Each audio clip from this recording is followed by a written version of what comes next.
bir şey söyle. Nasıl yapacağız?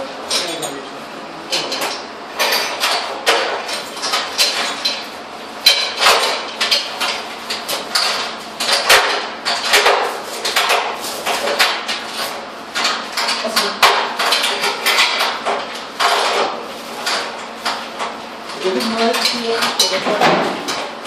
Tamam, rahat oluyor.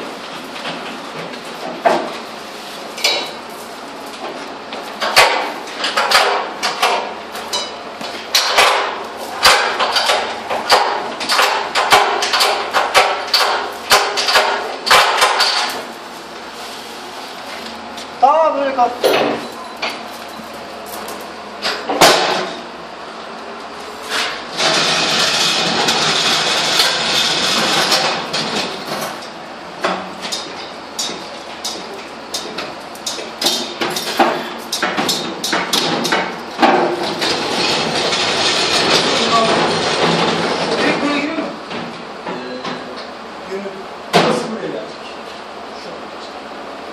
Sen de böyle.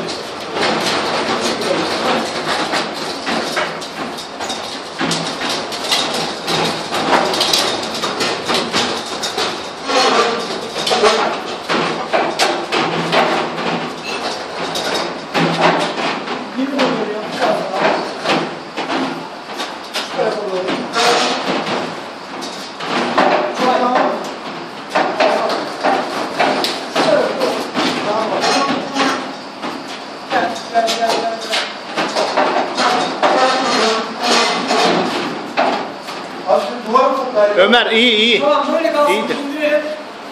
Böyle kalsın. Kayıtın üstünden falan da indireceğim mi daha?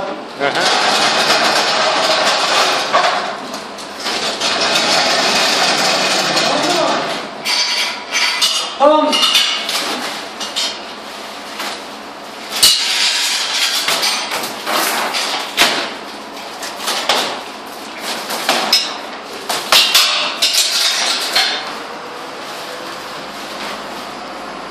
Ömer yardım ediversen.